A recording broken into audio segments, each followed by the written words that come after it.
standing on the beaches of Dunkirk, a port on the northern coast of France. Nearly 80 years ago, thousands upon thousands of servicemen from the British Expeditionary Force, alongside French and Belgian Allied troops, stood on these sands, staring out into the English Channel, waiting to be brought to safety in England. Surrounded by German panzers and terrorized by the Luftwaffe above, their only hope would come by sea. Join me as Wargaming takes a look back to remember Dunkirk and the events leading to the evacuation.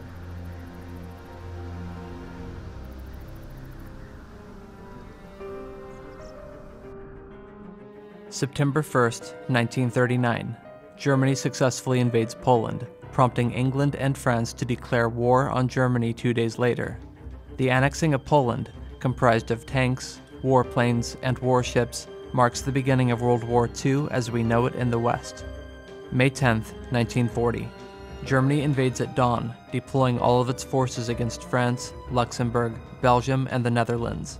But France has the Maginot Line, a line of fortifications standing against the borders of Switzerland, Germany, and Luxembourg, designed to deter a German invasion such as this. French soldiers position themselves along their Maginot Line, while the British Expeditionary Forces, the BEF, and the rest of the French Allied soldiers deployed themselves against the Belgium and Luxembourg borders. Because Belgium is neutral, the Allies cannot enter Belgium and prepare a defensive position.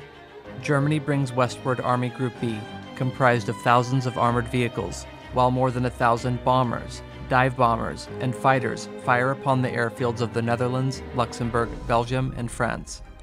Nearly 3 hours after they're being attacked, Belgium permits the British and French to enter the country. Within the day, most of the Dutch Air Force is destroyed, and Luxembourg is conquered. Meanwhile, a flaw in the Maginot Line is exploited. Because the French believe that the Ardennes Forest is impenetrable, the area is only lightly fortified. Germany's Army Group A, made up of 41,000 vehicles, including panzers, armored cars, self-propelled guns, and more, passed through Luxembourg and into the forest. Germany crosses the Meuse River, and by May 15th, captures Sedan and heads west, flanking the entire Allied army. On this day, the Netherlands surrender to Germany. With the Allies surrounded by German forces, British Prime Minister Winston Churchill activates a plan to evacuate the soldiers from the northern coast of France, codename Operation Dynamo. Though there are hundreds of thousands of servicemen in France, it is believed that only 45,000 troops, at best, can be evacuated. May 22nd. To ensure that nobody will escape, Germany attacks the coastal towns of Boulogne and Calais with their panzers. But there's another port that evades the Germans' attention: Dunkirk. Thousands of Allied soldiers march towards the coast in the hope of a miracle. As they march, the German Stuka dive bombers attack the soldiers below. Nevertheless, the survivors endeavor their way to Dunkirk. May 27th. Operation Dynamo commences. A handful of supply ships, ferries, and small passenger vessels set sail for Dunkirk. However, embarking on the boats proves challenging. The waters of Dunkirk are too shallow to allow larger vessels. To protect the port, the British and French troops establish a strong perimeter. These defenses hold back the panzers by land, but by air, the Luftwaffe attack, raining terror from above. The Royal Air Force launches its own fighters to protect the ships and the soldiers. The German and British warplanes have vicious dogfights above. By the end of the day, only 7,669 troops are evacuated. May 28th, the dogfights continue until, at last, some gathering clouds above provide cover for the Allies below. The planes cannot fly, and they cannot attack. For the troops on the beaches of Dunkirk, this is a welcome moment of relief. In the east, the Belgians are still holding back much of German Army Group B, until, on this day, Belgium officially surrenders to Germany. Without a Belgian defense, Army Group B has nothing to stop them from attacking Dunkirk. From every direction, the Germans pour into the northern coast. At Dunkirk, the Allies devise a new plan to ensure a more efficient evacuation.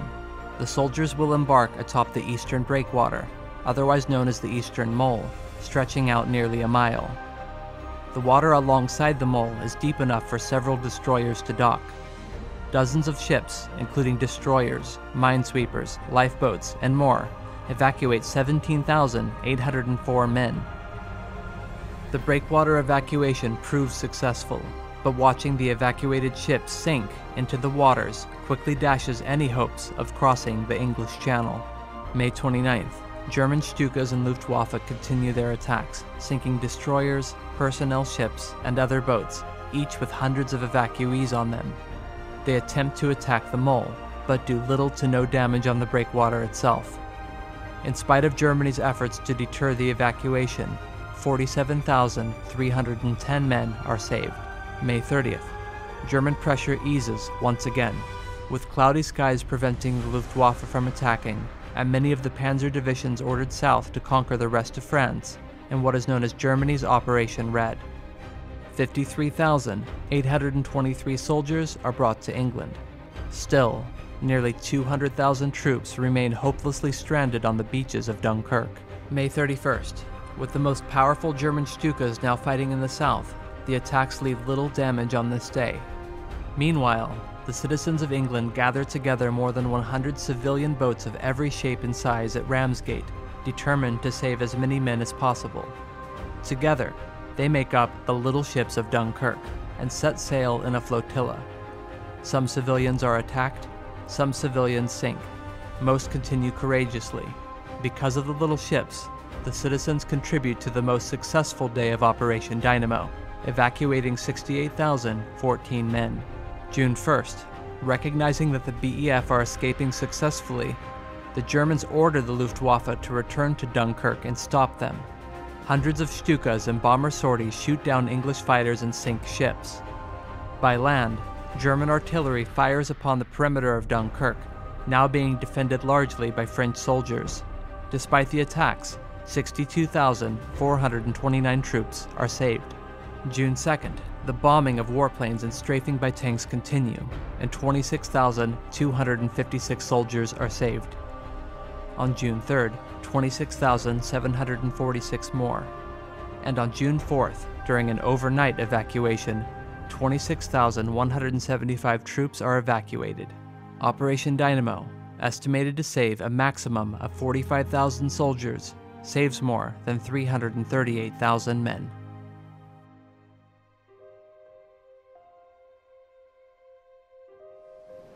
A significant portion of the British Army's fighting force were represented by the BEF.